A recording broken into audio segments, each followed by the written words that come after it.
When I do celebrate 14 अगस्त तो मुझे कहा जाता है कि तुम 15 अगस्त को सेलिब्रेट करो ना। मुझे मेरे कलीग्स कहते थे अबे यार तेरी टीम जीत रही है, तो मैं कहता था भाई मेरी टीम कैसे जीत रही है, मेरी टीम तो इस वक्त हारने लगी है। हमें कहा जाता था कि तुम मुसलमान क्यों नहीं हो जाती, अगर तुम्हें ऐसा लगता है कि ये तुम्हारा रिलीजन अच्छा नहीं है, देखो हर जगह लिखा भी हुआ है, तो तुम हमारे मज़हब में आ जाओ ना। वो कहते हैं जहाँ से आए हो चले जाओ। भाई हम लोग कहाँ से आए हैं, मतलब ऐसा तो नहीं है ना किसी ने डाउनलोड किया है हमें। Recently, I saw a video on YouTube where the video highlighted the inherent prejudice against Hindus that textbooks in Pakistan advocate.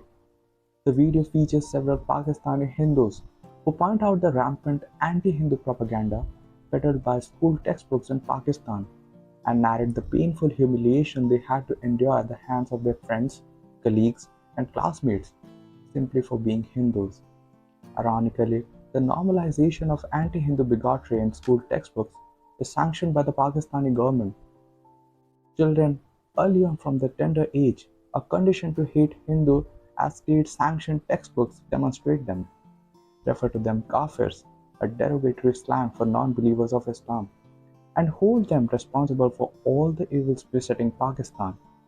The Pakistani Hindus in the video quote various school textbooks to showcase how school textbooks endorse hate against Hindus and Hinduism.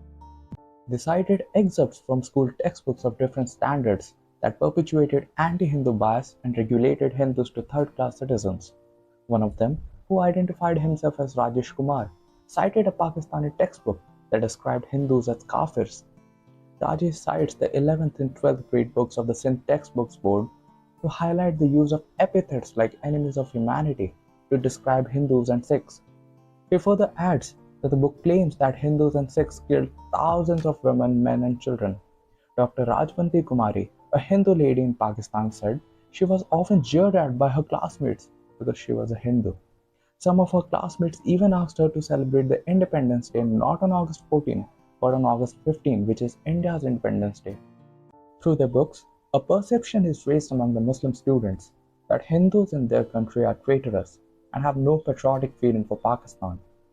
Dr. Kumar cited the 9th and 10th grade books to point out how Pakistani books characterize Hindus as treacherous and deceitful. Others who were interviewed for the documentary also highlighted specific excerpts from Pakistani textbooks where Hindus and Hinduism were vilified. Take a look.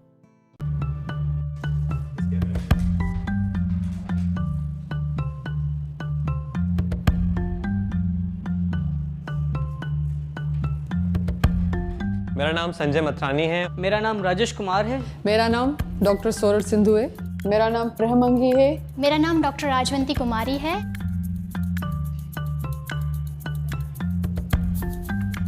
वैसे तो हम school में किताबें इतनी शौक से नहीं पढ़ते थे जो सिलेबस की होती थी। सोशल स्टडीज़ पढ़ते थे, उसमें ऐसी चीज़ें होती थी कि हिंदू जो है अपनी बेटियों को सही से ट्रीट नहीं करते, उनको मार देते थे। पुराने ज़माने में उनको ज़िंदा ज़मीन में दफन कर देते थे। मेरे अपने ही भांजे ने मतलब स्कूल में उसको पढ़ाया गया कि काफिर का मतलब बुतों की पूजा करने वाला। तो जब वो घर आया और अपने अब्बू से पूछा कि अब्बू हम काफिर हैं, ऐसी चीज़ें हम पढ़ते थे तो इस तरह से होता था कि सब क्लास के जो लोग होते थे मेरी तरफ एकदम से देखते थे। वो बच्चे जो हिस्ट्री को ये किताब लेके इस किताब को एज ए हिस्ट्री बुक मानते हैं, उनको लगता है कि पाकिस्तान की जो पूरी हिस्ट्री है ये किताब है।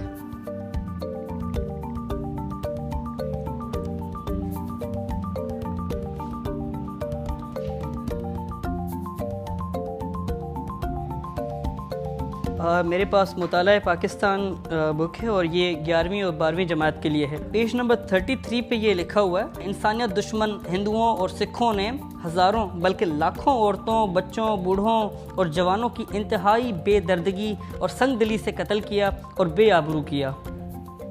मतलब ये क्या बताने की कोशिश कर रहे हैं इस किताब के अंदर। इंसानियत दुश्मन हिंदू और सिख, मतलब इनकी नज़र में ये पहले ही बना हुआ है कि हिंदू और सिख जो होते हैं वो इंसानियत दुश्मन होते हैं, और अगर कहीं राइट्स होते हैं, कहीं फसादात होते हैं तो वो इक्वल होते हैं। यहाँ पर सिर्फ एक साइड की पिक्चर प्रेजेंट की गई है ताकि लोगों के जहन में आ जाए कि हिंदू जो हमारे मुल्क के अंदर पीसफुल माइनॉरिटीज़ हैं उनका शायद यही एजेंडा रहा है, इनकी शायद तरबियत भी यही रही है, हमेशा फसादात करते हैं, जबकि हकीकत इससे बिल्कुल बरक्स है।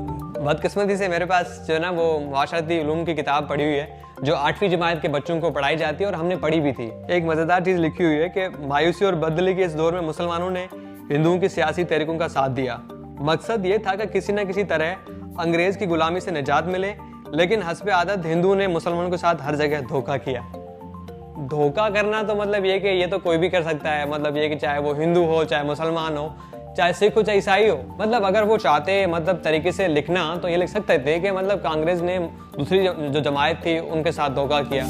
मेरे पास मुताला पाकिस्तान 9वीं और 10वीं जमात। तहरीक खिलाफत के बारे में जिस तरह से पता है उसमें ये एक चीज़ लिखी गई है, मुसलमान और हिंदू एक दूसरे के साथ मिलकर काम किया, लेकिन ये इत्तेहाद ज़्यादा देर ना चल सका और हिंदुओं की मुसलमान दुश्मनी उजागर हो गई। मैं मुसलमानों की दुश्मन कैसे हो सकती हूँ? जिस कंट्री में मैं रही हूँ, मैं मुसलमानों के साथ पली बड़ी हूँ, उनके साथ मैंने अपने त्यौहार सेलिब्रेट किए हैं, उनकी मैंने ईद सेलिब्रेट की है, वो कैसे मतलब हमारी दुश्मनी हो सकती है? मेरे दोस्त हैं जो, वो सारे मुस्लिम हैं, वो मेरे रिलीजन की रिस्पेक्ट करती हैं, मैं उनके रिलीजन की रिस्पेक्ट करती हूँ। बहुत से हिंदू थे जिन्होंने पाकिस्तान बनने के बाद भी काम किया। हमारे बहुत सी हॉस्पिटल्स हैं जो हिंदुओं ने बनवाई। अगर इतनी दुश्मनी होती तो वो हॉस्पिटल्स के बाहर लिख रखते कि यहाँ पे जस्ट हिंदू ही आ सकते हैं, मुसलमान कोई भी नहीं आ सकता। मुसलमानों की आमद से पहले हिंदू लिबास के मामले में सलीकामंद न थे। वो अपने जिस्म को 1 या 4 चादरों से ढांप लेते थे। मुसलमानों ने पहली दफ़ा लिबास सीने का तरीका राइज किया जो ज़्यादा बापर्दा और ज़्यादा खूबसूरत था। मेरे हिसाब से लिबास का कोई मज़हब थोड़ी होता है, किसी मज़हब की कोई यूनिफॉर्म नहीं होती। कपड़ों का ताल्लुक आपका कल्चर, आपकी तहजीब, आपके मुआशरे से ताल्लुक रखती है बात। मुझे जो कंफर्टेबल लगेगा मैं वो पहनूंगा अपनी वेदर के हिसाब से, और जिस ओकेजन पे या जिस मौके पे जो चीज़ पहनना चाहूँ तो वो मेरा राइट बनता है, फ्रीडम है मेरी। इसी बुक के पेज नंबर 2 पे यहाँ पर लिखा हुआ, तंग नजरी ने हिंदू समाज को मफलूज कर रखा था। औरत को फर्वतर मकाम दिया गया था, यानी कि इन्फीरियर। क्या लिख रहे हैं ये? हमारे हिंदू मज़हब में औरतों को इतने हकूक़ हासिल हैं शायद ही कहीं हासिल हो। हम 5 बहनें हैं तो हमारी फैमिली में ऐसा कभी नहीं हुआ।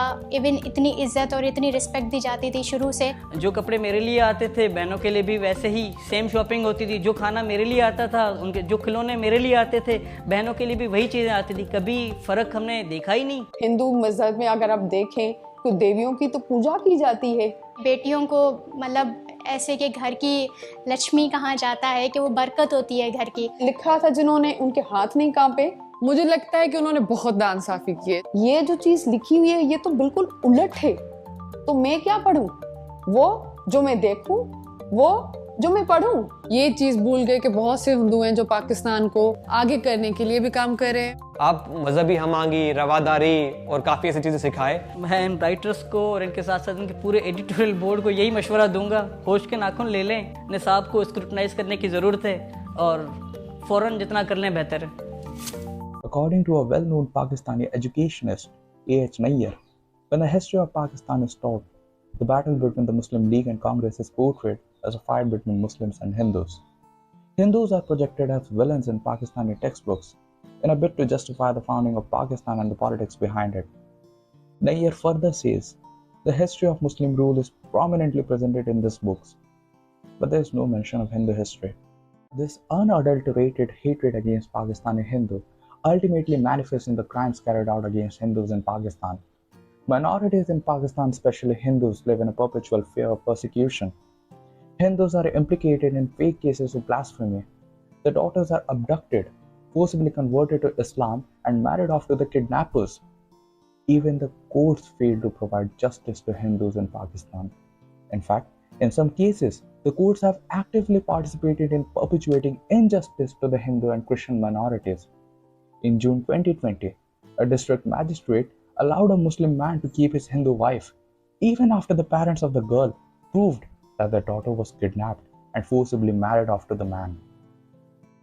Like the video, share this video as much as you can, and do not forget to subscribe to my channel. Hare Krishna.